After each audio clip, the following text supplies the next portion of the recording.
Welcome back into the Ellison Broadcast Center to the IWLCA 2019 Division II All-American Special. I'm Megan Triplett, and in just a few more seconds, we will be revealing the players honored as first, second, and third team Division II All-Americans. Plus, we'll break down what earned them the spots. So let's get right to it with the first team. And we start with some goalie love. A pair of goalies made the first team. Bentley's Eliza Bressler was also named the Northeast 10 Goalie of the Year. The junior played every minute in cage this season and recorded an 11-6 record. She was second in the nation with 12.76 saves per game and tied for the most saves with 217. She was also sixth nationally in save percentage at .529. And the other first-team All-American goalie is Lemoyne's Hannah George. She led the Dolphins to a 20-2 record and the top seed in the East region of the NCAA tournament. She led the nation in goals against average at 5.98 and was third in Division II with .535 save percentage. She also scooped up a career-high 32 ground balls this season. Now to the defense. Florida Southern Samantha Kesey helped guide a Mocs defense that limited opponents to just 8.25 goals per game. The senior defender also had a career-high 110 draw controls, caused 48 turnovers, picked up 39 ground balls, and recorded 6 points on a goal and 5 assists. Next is Mercyhurst Jr. Kyra Kolb. She is a two-time All-Atlantic Region and a three-time All-PSAC first-team defender. She led the Lakers with 42 caused turnovers, 112 draw controls, and 83 ground balls, which was good for 8th in the nation. Next, first-team defender is New Haven junior Raven Linton. She led the team with 36 caused turnovers and 43 ground balls. She also scored 3 goals and had 3 assists and 98 draw controls, filling up the box score in all sorts of ways for a defender. And finally, Lemoyne's Olivia McKenty, the Northeast Defensive Player of the Year, led the nation's second best scoring defense and had a career-high 40 caused turnovers and 45 ground balls, as the Dolphins' top clearing threat also had a pair of assists. And moving on to the attack, but sticking with Lemoyne, is Brianna Fazio. She led the Dolphins with 94 points on 66 goals and a career-high 28 assists. She also had 151 draw controls, second most in program history, and good for 16th nationally in draw controls per game. Fazio was also named the Northeast 10 Attacker of the Year. Next up is Rollins senior attacker Callie German. She led the team with 55 goals and led the Sunshine State Conference with 49 assists and 104 points. She ends her career as the program's all-time leader in goals, assists, and in points. And also named to the first team attack is Limestone senior Courtney Laffler. She became just the second Division II player to ever record 100 goals in a season, notching an even 100 this season to go along with 25 assists and leading the Saints to an 18-2 record. She was in the top 5 in the nation in 7 different offensive categories. Adelphi junior Cole Pollock helped lead her team to the national championship. She scored 81 goals and was also named the NCAA Tournament Most Outstanding Player after scoring 18 goals in 4 games, including a double OT winner against Lemoyne to send the Panthers to the Final Four. And rounding out the first team attack is Assumption senior Sarah Riley. She set school records with 73 goals, 99 points, 95 draw controls. She also had 26 assists and 20 ground balls. She ends her career as Assumption's all-time leader in points and assists and second in program history in points. So checking out the entire first-team attack unit again, obviously a ton of offense here. 375 combined goals and 516 combined points for these 5 standouts.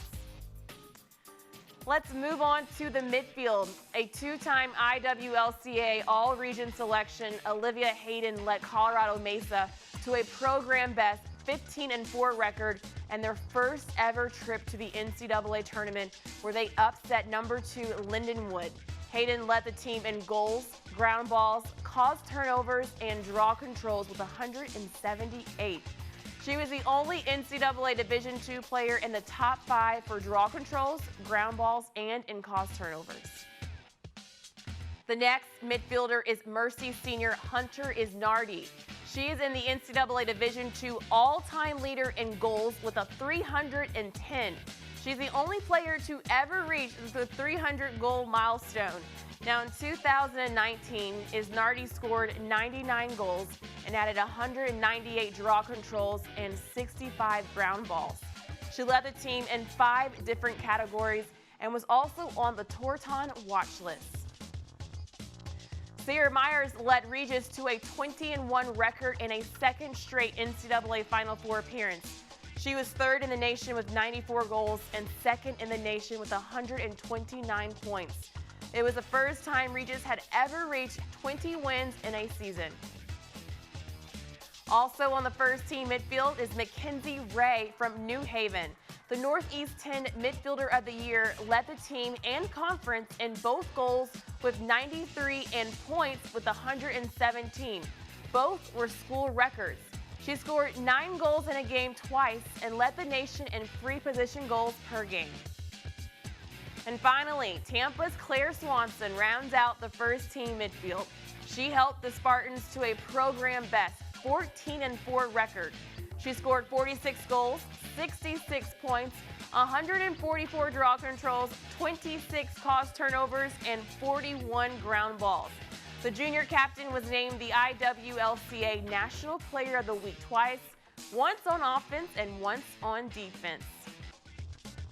Here's a look at the full first team midfield. The one thing these players all have in common, they are standouts in many different stats categories, from scoring to draw controls to defense.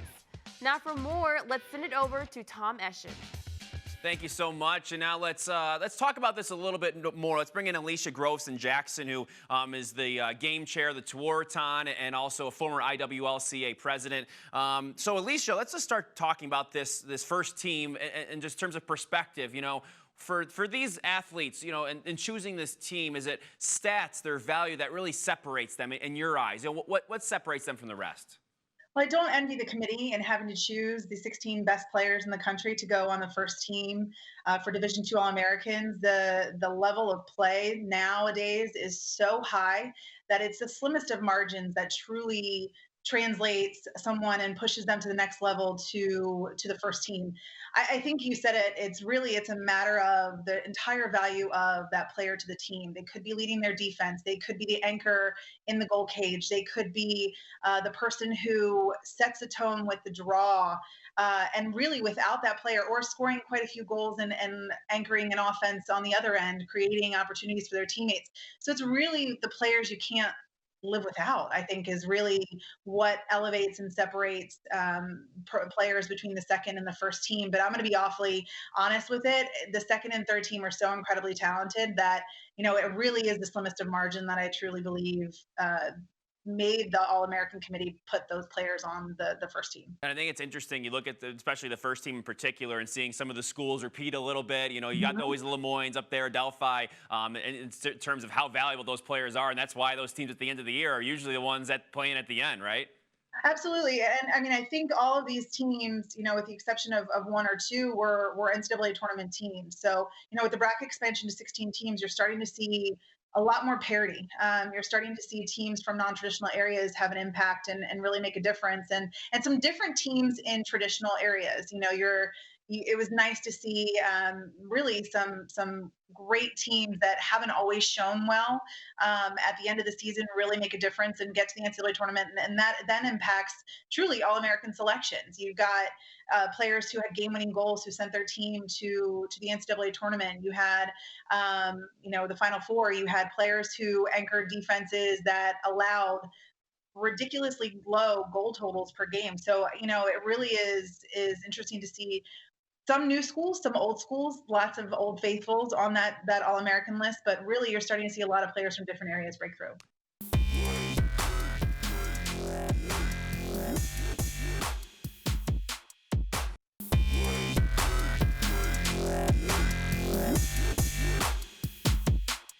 Welcome back. So we have now gone through the first team. So let's now take a look at the second team for the Division II. First up for the Attackers is Allie Blood from Queens University. The junior led Queens to a 19-3 record, helping the Royals reach the Final Four of the NCAA Division II championships for the first time in program history. Blood led Queens offense, which ranked second in the nation for much of the season, with 97 points on 46 goals and 51 assists. Blood was named South Atlantic Conference Player of the Year, and she earned SAC Championship All-Tournament honors.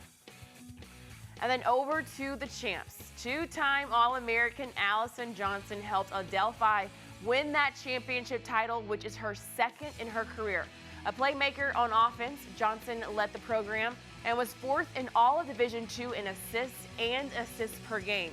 With 72 assists this season, she set a new program record for career assists with 226. Next up on the list is Krista Mita-Rotunda from East Stroudsburg. The sophomore surpassed 60 goals for a second straight year after scoring a team-high 61 times in 2019. She had a program record 12 hat tricks, helping the Warriors win 15 games and return to the Division II tournament. She had 78 points overall and also led the team with 91 draw controls. Going back to Queens University, Hannah Scott joins teammate Allie Blood on the second team. The senior was also a big contributor to the Royals reaching the Final Four. Scott totaled 92 points on 48 goals and 44 assists for an offense that ranked second in the nation for much of the season. Scott was named to the SAC All-Conference First Team for the fourth straight season, and she is a four-time All-Region honoree. Now this season, she became Queens' all-time leader in points, goals, game-winning goals, and in free position goals. And then over to the midfield, Sammy Barnett made second team. The senior led the team in scoring and in goals, scored this past season with 60 goals and 78 points, while ranking second on the team in draw controls with 65. Plus, she posted 17 goals in 5 postseason games, leading Westchester back to the NCAA championship game for the first time since 2012. And from one senior to the next, Danny Bursinger from Florida Southern is now a 3-time IWLCA All-American. This season, Danny also earned her third consecutive All-South Region honors. Danny finished her senior year with 145 draw controls, 18 goals, 18 assists, 31 ground balls, and she caused 17 turnovers. The senior led the South Region with 145 total draw controls and is third in the region with 7.25 draw controls per game. Next up is Alyssa Mallory from LIU Post. The junior garners All-American recognition for the second time in her career. She finished second in the conference in goals with 83 and second in draw controls with 118. Her 90 points ranked third and her 52 ground balls are fourth. She also led the conference in free position shots after going 30 of 48. Let's stay in New York and talk about Monica Sana. The Lemoyne senior is now a 2-time All-American.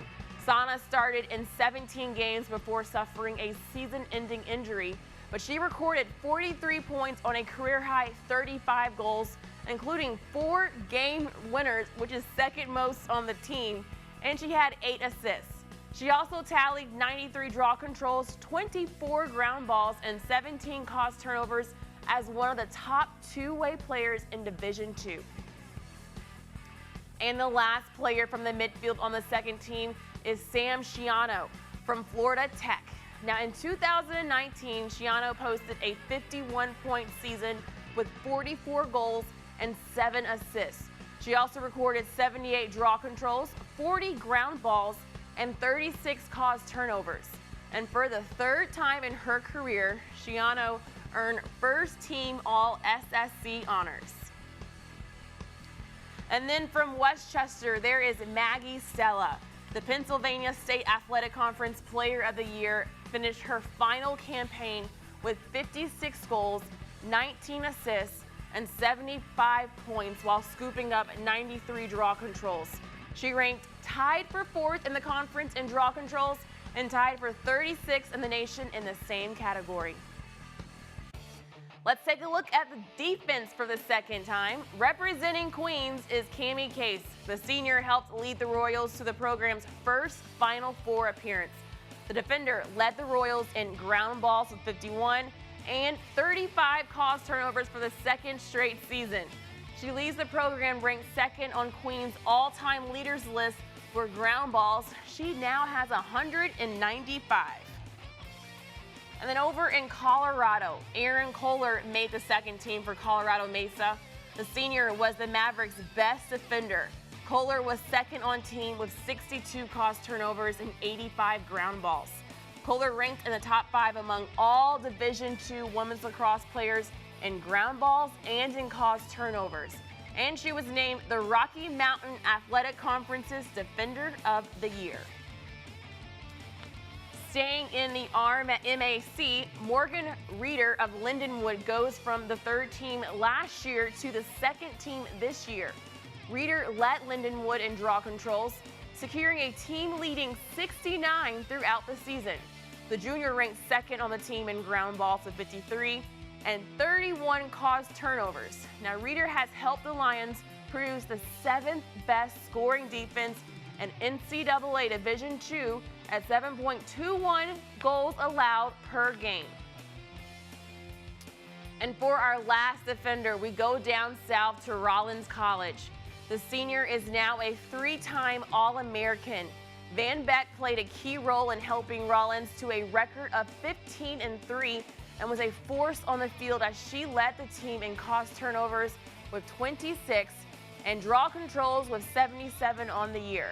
For her efforts, Van Beck was first team All-Sunshine State Conference, the 4th of her career, making her one of just 3 people to earn the recognition 4 times, and she picked up her 3rd straight All-Region nod. And for the goalies, we have 2 that made the 2nd team.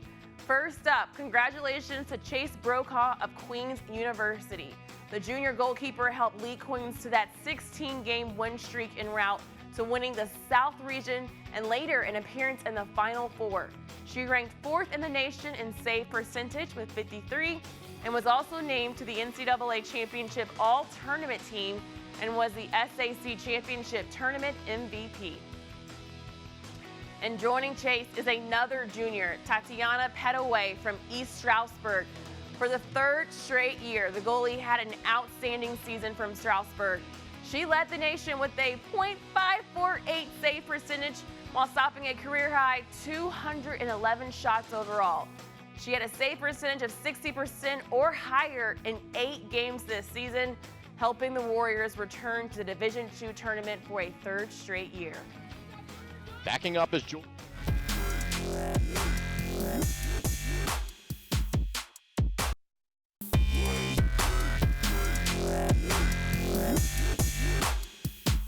All right, the party continues, so I've now updated you on the best of the best for the 1st team and the 2nd team. Let's now talk about the 3rd team from the Division II. So up next, here we go. Let's first talk about the defense. First up is Anne-Marie Ardito from NYIT. The East Coast Conference Defender of the Year helped lead New York Tech to a share of its first ever league regular season title. The graduate student set the program draw controls record with 13 on March 16th against Wilmington, which earned her IWLCA Division II Defensive Player of the Week honors. Ardito completed the season as the NYIT career record holder in ground balls, caused turnovers, games played, and games started. And then from Adelphi is senior Nikki Stanko. She makes the 3rd team. The senior anchored a defense that finished 4th in the country in scoring defense while causing 45 turnovers this season to rank 2nd on the team. Her 45 caused turnovers ranked her 35th in Division II, for caused turnovers per game, helping the team sit in the top 10 for the same category. And then joining them is Molly Reinhardt. The junior defender solidified her position as one of the best close defenders in Division II. She finished the year with a conference-leading 55 caused turnovers and 53 ground balls to help her team finish ranked 6th in the country in caused turnovers, heading into the national semifinals. And then there's Riley McClure, the junior out of UND, managed to step up her game this spring to lead the Greyhounds to the top scoring defense in NCAA Division II. McClure dominated on the back line for UND, earning the GLIAC Defender of the Year honors for the second straight season. The Ancaster, Ontario native topped her own program records in 2019, finishing with 49 ground balls and 48 caused turnovers. From one end of the field to the other, the first third-team All-American attacker is Amber Fimanella. The Merrimack senior had a spectacular final season, playing a key role in the Warriors' first ever Northeast 10 Conference Championship win. Fimanella scored the go-ahead goal with 36 seconds left, which became the final goal of her career as the Warriors failed to make the NCAA tournament. But she leaves Merrimack as the program's all-time scoring leader. And staying in the Keystone State, Allie Burrows from Indiana University of Pennsylvania is the next All-American attacker. The Marcellus, New York native showed a lot of promise from the beginning, winning the PSAC Freshman of the Year award in 2016. Burrows has now finished her senior season as three-time first-team All-PSAC honoree, leading the conference in goals per game. And next, our first of two Regis players on the third team, senior attacker Wendy Danye, the RMAC preseason attacker of the year, finished her career as a Warrior on a high note, guiding her team to their second straight regional championship. Danye was a first-team All-RMAC selection, tallying 45 goals and 19 assists this year. Carly Vaccaro from the University of Tampa, the junior, was a major offensive threat in a historic season for the Spartans. Tampa sported its best finish in program history at 14-4 and received its highest national ranking ever and earned its first trip to the Big Dance. The Spartans also won their first Sunshine State Conference championship, and during which Vaccaro was named Most Outstanding Player. She led the conference in her team with 58 goals, adding 15 assists to put up 73 points during her senior campaign. Tatum Altman receives her first All-American honor with a spot on the third team this season. The junior was one of the Golden Rams' top offensive threats around the cage, registering 35 goals and 39 assists for 74 points for the second year in a row. Brianna Feldman from LIU Post is a third-team All-American. The Pioneers junior posted 67 goals this season, which was good enough for fourth in the East Coast Conference. And finally, Keegan Pontius, a co-captain for the Griffins. Pontius helped her team make its first NCAA appearance, finding the back of the net 58 times during her final year in crimson and in gold. And rounding out the third-team All-Americans are the four midfielders, starting with fourth Adelphi player on the list, Chelsea Abreu. This is the senior's first IWLCA selection. She garnered after an impressive effort in the NCAA tournament. Abreu won 21 draw controls while scoring 10 goals and causing 4 turnovers during that 4-game stretch. Now, the Northeast 10 Women of the Year finishes her career as a Panther 4th all-time in draw controls over her career. And then another midfielder who sports a gold uniform is Carly Fedorowski. Now, she is from Lindenwood. The junior was the Lions' leading scorer with 64 points as she tallied at least 1 point in every game this season. Fedorowski also excelled defensively, leading the team in ground balls and caused turnovers. Now, throughout the year, the Stillwater, Minnesota native earned both RMAC Offensive and Defensive Player of the Week honors. And like Abreu, our third midi is also a first-time All-American. Lily Risk from Rollins College. The junior held the spotlight during the Tars upset win in the first round of the NCAA tournament. Rollins and Florida Southern needed extra time to decide a winner, so Risk carried her team on her shoulder and scored the game winner in OT. She was then named to the second team All-SSC after this performance. And closing out the third team midfielder is Emma Ruffalo from East Stroudsburg. The former PSAC Athlete of the Year was most known for her defensive contributions, leading the Warriors in ground balls and in caused turnovers. Ruffalo also tickled the twine 38 times while assisting her teammates 21 times. She finishes her career in red and black as a two-time IWLCA All-American. And the lone goalie selected for the third team is Elle Crawford from Regis University. The Rangers sophomore made 143 saves in 2019, earning her RMAC Goalkeeper of the Year. Crawford earned IWLCA Defensive Player of the Week honors after holding Oklahoma Baptist scoreless and limiting a competitive Lindenwood team to just 5 goals in mid-April.